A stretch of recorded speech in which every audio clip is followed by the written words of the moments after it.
নমস্কার। শুরু করছি আজকে বিভূতিভূষণ বন্দ্যোপাধ্যায়ের আমাটির ভেপু থেকে চতুর্থ অধ্যায়টি। দুর্গা দিদি। কয়েক মাস কাটিয়া গিয়াছে।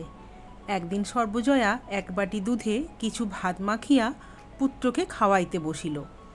দেখি হাঁ করো, তোমার কপালখানা মন্ডা না, মিঠাই না, দুটো ভাত আর দুধ, তা ছেলের দশা দেখলে হয়ে আসে।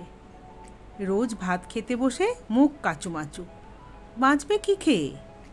দুর্গা বাড়ি ঢুকল। কোথা হইতে ঘুরিয়া আসিতেছে। এক পা ধুলা, কপালের সামনে এক গোছা চুল সোজা হইয়া প্রায় 4 আঙুল উঁচু হইয়া আছে। সে সব সময় আপন মনে ঘুরিতেছে। পাড়ার সমবয়সী ছেলে মেয়ের সঙ্গে তাহার বড় একটা খেলাধুলা নাই।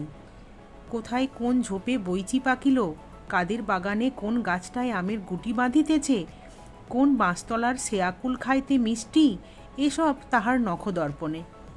সে ঢুকিয়া অপরাধীর দৃষ্টিতে মায়ের দিকে চাহিল।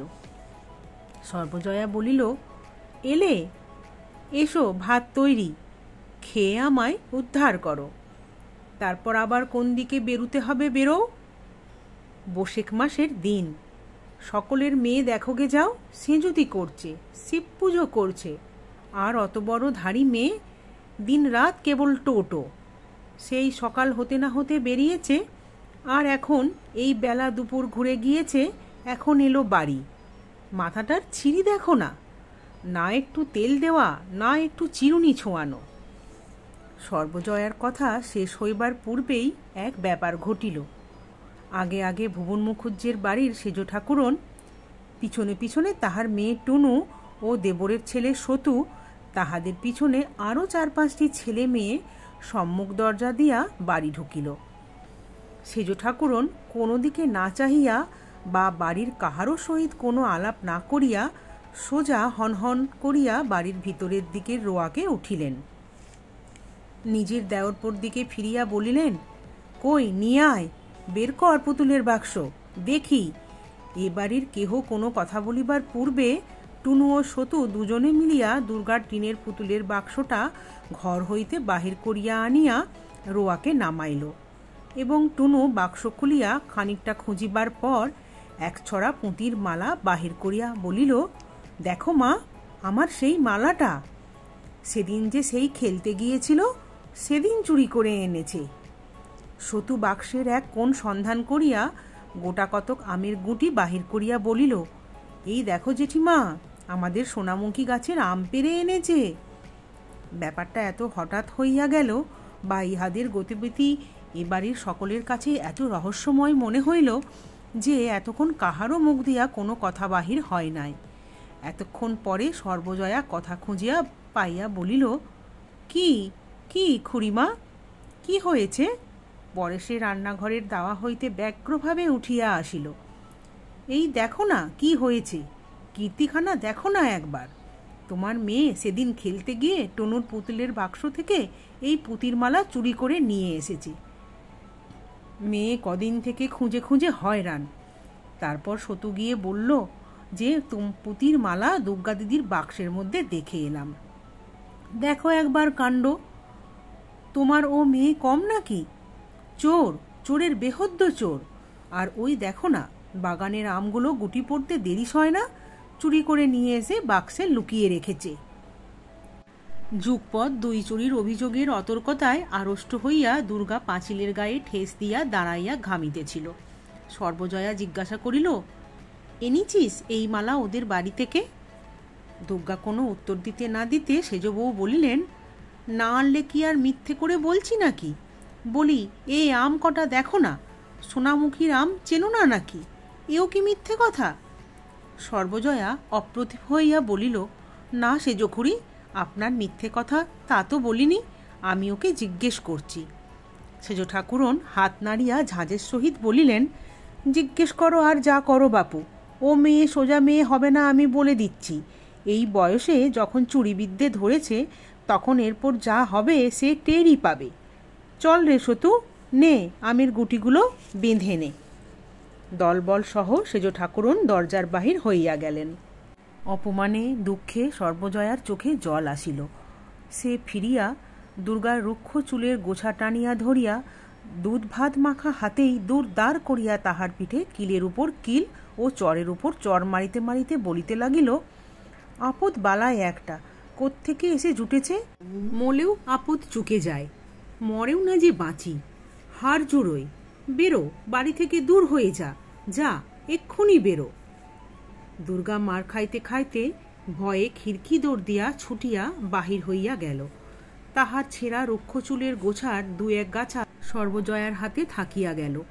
অপু খাইতে খাইতে অবাক হইয়া সমস্ত ব্যাপার দেখিতেছিল। দিদি পুঁতির মালা চুরি করিয়া আনিয়াছিল কিনা তাহা সে জানে না।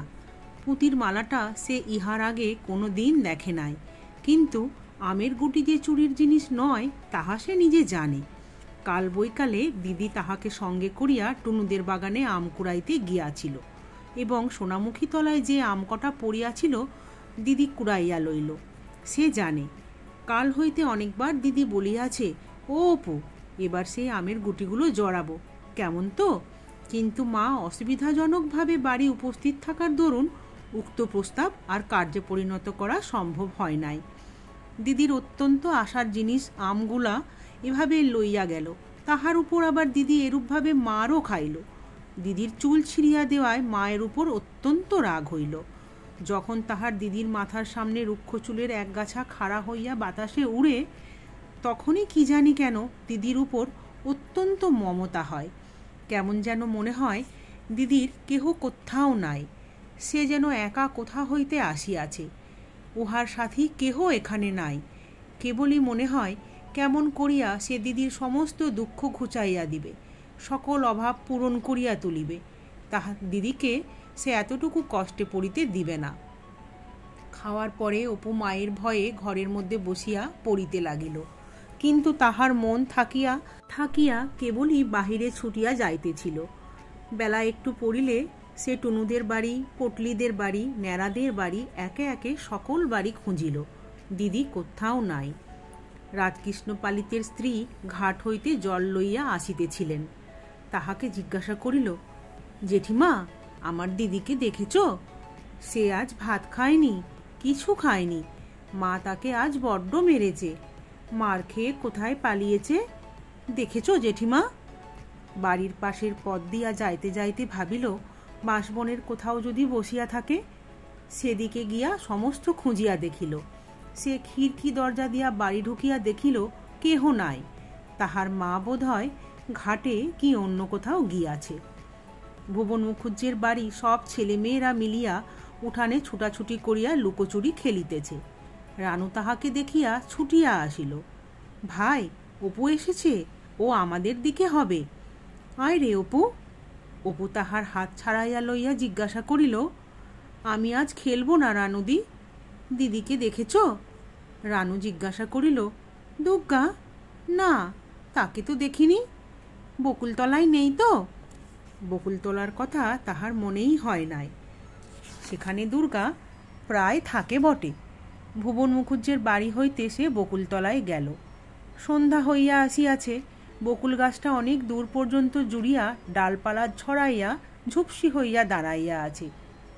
তলাটা অন্ধকার, কেহ কোথাও নাই। যদি কোনো দিকে গাছপালার আড়ালে থাকে। সে ডাক দিল, দিদি, ও দিদি, দিদি। অন্ধকার গাছটায় কেবল কতগুলা বক পাখা ঝটপট করিতেছে মাত্র। অপু ভয়ে ভয়ে উপরের দিকে চাহিয়া দেখিল। বাড়ির পথে ফিরিতে ফিরিতে হঠাৎ থমকিয়া দাঁড়াইল। সামনে সেই গাব গাছটা। একা সন্ধ্যার পর এ গাব গাছের তলায় পথ দিয়া যাওয়া সর্বনাশ, গায়ে কাঁটা দিয়া ওঠে। কেন যে তাহার এই গাছটার নিচ দিয়া যাইতে ভয় করে তাহা সে জানে না। অপু খানিকক্ষণ অন্ধকার গাবতলাটার দিকে চাহিয়া দাঁড়াইয়া থাকিয়া ফিরিল। তাহাদের বাড়ি যাইবার আরেকটা পথ আছে।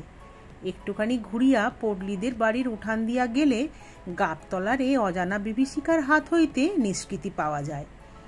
পটলির ঠাকুরমা সন্ধ্যার সময় বাড়ির রোয়াকে ছেলেপিলেদের লইয়া হাওয়ায় বসিয়া গল্প করিতেছেন। পটলির মা রান্নাঘরে রাঁধিতেছেন।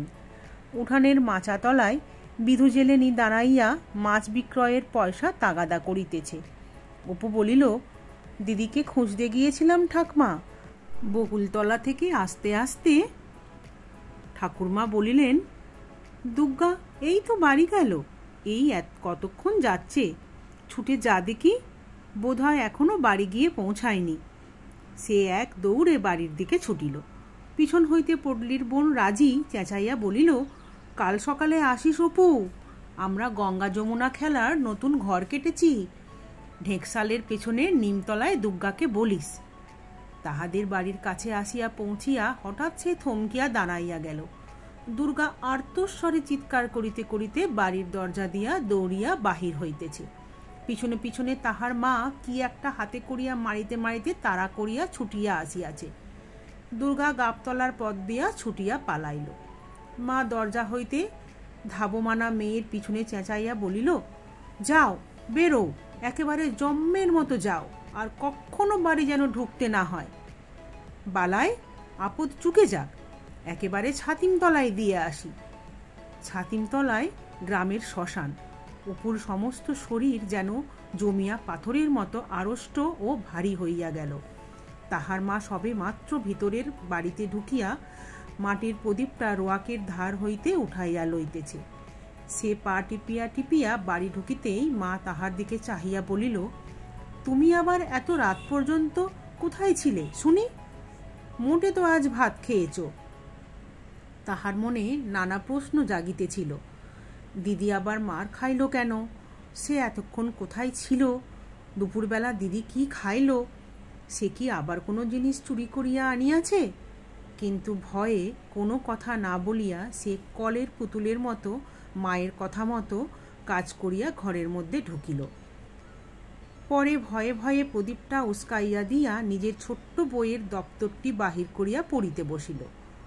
সে পরে মোটে তৃতীয় ভাগ, কিন্তু তাহার দপ্তরে দুখানা মোটা মোটা ভারী ইংরাজি কি বই, কবিরাজি ঔষধের তালিকা, একখানা পাতাছেঁড়া দাসুরায়ের পাঁচালি, একখান 1303 সালের পুরাতন পাঁজি প্রভৃতি আছে।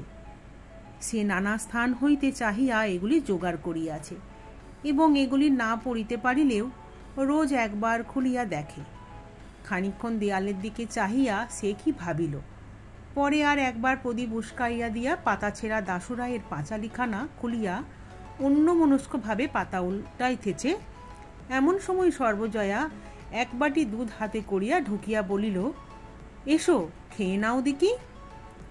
অপু বিরক্তি না করিয়া বাটি উঠাইয়া লইয়া দুধ খাইতে লাগিল। অন্যদিন হইলে এত সহজে দুধ খাইতে তাহাকে রাজি করানো খুব কঠিন হইত। একটুখানি মাত্র খাইয়া সে মুখ হইতে বাটি নামাইল। সর্বজয়া বলিল, ও কি, নাও সবটুকু খেয়ে ফেলো, ওইটুকু দুধ ফেললে তবে বাঁচবে কি খেয়ে? অপু বিনা প্রতিবাদে দুধের বাটি পুনরায় মুখে উঠাইল। সর্বজয়া দেখিল সে মুখে বাটি ধরিয়া রহিয়াছে, কিন্তু চুমুক দিতেছে না। তাহার বাটি শুদ্ধ হাতটা কাঁপিতেছে। পরে অনেকক্ষণ মুখে ধরিয়া হঠাৎ বাটি নামাই সে মায়ের দিকে চাহিয়া ভয়ে ফুঁপাইয়া উঠিল। সর্বজয়া আশ্চর্য হইয়া বলিল, কি হলো রে, কি হয়েছে? জিভ কামড়ে ফেলেছিস? অপু মায়ের কথা শেষ হইবার সঙ্গে সঙ্গে ভয়ের বাঁধ না মানিয়া ডুকরিয়া কাঁদিয়া উঠিয়া বলিল, দিদির জন্য বড্ড মন কেমন করছে মা। সর্বজয়া অল্পক্ষণ মাত্র চুপ করিয়া বসিয়া পরে সরিয়া আসিয়া ছেলের গায়ে হাত বুলাইতে বুলাইতে শান্ত সুরে বলিতে লাগিল, কেঁদো না, অমন করে কাঁদে না। ওই পটলাদের কি ন্যাড়াদের বাড়ি বসে আছে, কোথায় যাবে অন্ধকারে? কম দুষ্টু মেয়ে নাকি? সেই দুপুরবেলা বেরুলো, সমস্ত দিনের মধ্যে আর চুলের টিকি দেখা গেল না। না খাওয়া না দাওয়া, কোথায় ও পাড়ায় পালিতদের বাগানে বসেছিল, সেখানে বসে কাঁচা আম আর জামরুল খেয়েছে। এক্ষুনি ডাকতে পাঠাচ্ছি, কেঁদো না অমন করে, আবার জ্বর আসবে, ছি। পরে সে আঁচল দিয়া ছেলের চোখের জল মুছাইয়া দিয়া বাকি দুধটুকু খাওয়াইবার জন্য বাটি তাহার মুখে তুলিয়া ধরিল। হাঁ করো দেখি লক্ষ্মী সোনা, উনি এলেই ডেকে আনবেন এখন। একেবারে পাগল, কোত্থেকে একটা পাগল এসে জন্মেছে। আর এক চুমুক, হ্যাঁ। রাত অনেক হইয়াছে। উত্তরের ঘরের তক্তপোষে অপু ও দুর্গা শুইয়া আছে। অপুর পাশে তাহার মায়ের শুইবার জায়গা খালি আছে, কারণ মা এখনো রান্নাঘরের কাজ সারিয়া আসে নাই। তাহার বাবা আহারাদি সারিয়া পাশের ঘরে বসিয়া তামাক খাইতেছে। বাবা বাড়ি আসিয়া দুর্গাকে পাড়া হইতে খুঁজিয়া আনিয়াছে। বাড়ি আসিয়া পর্যন্ত দুর্গা কাহারও সঙ্গে কোনো কথা বলে নাই। খাওয়া দাওয়া সারিয়া আসিয়া চুপ করিয়া শুইয়া আছে। অপু দুর্গার গায়ে হাত দিয়া জিজ্ঞাসা করিল, দিদি, মা কি দিয়ে মেরেছিল রে সন্ধেবেলা? তোর চুল ছিঁড়ে দিয়েছে? দুর্গার মুখে কোনো কথা নাই। সে পুনরায় জিজ্ঞাসা করিল, আমার ওপর রাগ করেছিস দিদি? আমি তো কিছু করিনি। দুর্গা আস্তে আস্তে বলিল, না বই কি। তবে সতু কি করে টের পেল যে পুঁতির মালা আমাদের বাক্সে আছে? অপু প্রতিবাদের উত্তেজনায় বিছানায় উঠিয়া বসিল। না, সত্যি, আমি তোর গা ছুঁয়ে বলছি দিদি, আমি তো দেখাইনি। আমি জানি নে যে তোর বাক্সে আছে। কাল সতু বিকেলবেলা এসেছিল। ওর সেই বড় রাঙা ভাটাটা নিয়ে আমরা খেলছিলাম। তারপর বুঝলি দিদি, সতু তোর পুতুলের বাক্স খুলে কি দেখছিল। আমি বললাম, ভাই তুমি দিদির বাক্সে হাত দিও না, দিদি আমাকে বকে। সেই সময় দেখেছে। পরে সে দুর্গার গায়ে হাত বোলাইয়া বলিল, খুব লেগেছে না রে দিদি? কোথায় মেরেছে মা? দুর্গা বলিল, আমার কানের পাশে মা একটা বাড়ি মেরেছে। রক্ত বেরিয়েছিল, এখনো কনকন করছে। এইখানে, এই দেখ হাত দিয়ে, এইখানে। তাই তো রে, কেটে গিয়েছে যে। একটু পিদিমের তেল লাগিয়ে দেব দিদি? থাকগে, কাল পালিতদের বাগানে বিকেলবেলা যাব, বুঝলি? কামরাঙা যা পেকেছে, এই এত বড়, কাউকে বলিস নে। তুই আর আমি চুপি চুপি যাব। আমি আজ দুপুরবেলা 2টো পেরে খেয়েছি, মিষ্টি যেন গুড়। এখানে 4র্থ অধ্যায়টি পড়া শেষ করলাম। আপনাদের যদি কোনো জিজ্ঞাসা থাকে অবশ্যই আমাকে কমেন্ট বক্সে জানাবেন। ধন্যবাদ।